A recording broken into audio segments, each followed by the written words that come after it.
문재인 대통령은 최근 SNS에 세계가 한글을 사랑하고 있다고 밝혔습니다. 세계인의 사랑을 받는 아름다운 한글.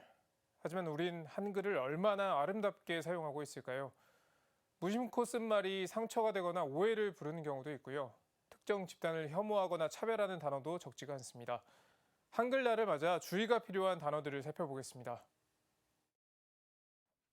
깜깜이 확진자. 감염 경로를 알 수 없는 코로나19 확진자를 지칭하는 말입니다. 그런데 최근 코로나19 관련 기사와 브리핑에선 깜깜이란 말이 사라졌습니다.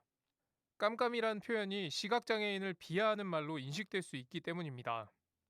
장애인을 친구처럼 생각한다는 뜻이 담긴 장애우.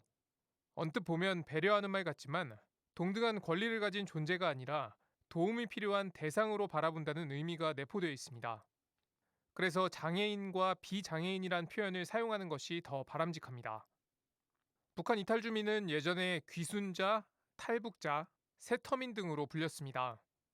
그런데 탈북자란 단어가 부정적인 이미지로 비친다는 지적에 따라 새로운 터전에서 삶을 시작한 사람이라는 뜻의 새터민이란 말로 대체됐습니다. 하지만 모든 탈북민을 아우를 수 없다는 이유로 다시 북한 이탈 주민, 탈북민으로 불리고 있습니다. 미등록 이주 노동자를 지칭하는 불법 체류자라는 용어도 논란의 소지가 있습니다. 단순히 체류 기간을 초과했을 뿐인데 사람의 존재를 불법으로 규정하는 건 문제가 있다는 지적입니다. 국가인권위원회는 2018년 이주민의 인권 침해와 편견을 가져온다는 이유로 불법 체류자란 용어 사용을 지양할 것을 권고했습니다. 시민단체들은 오래전부터 불법 체류자 대신 미등록 이주민, 미등록 외국인 등의 용어를 사용하고 있습니다.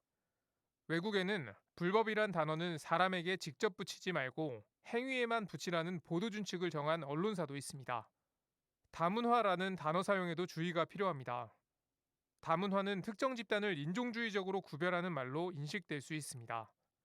그래서 다문화 청소년, 다문화 학생이란 말은 자제하는 것이 바람직합니다. 혼혈이라는 단어도 혈통적으로 순수하지 못한 사람이란 부정적 의미가 담겨 있어 오해를 부를 수 있습니다.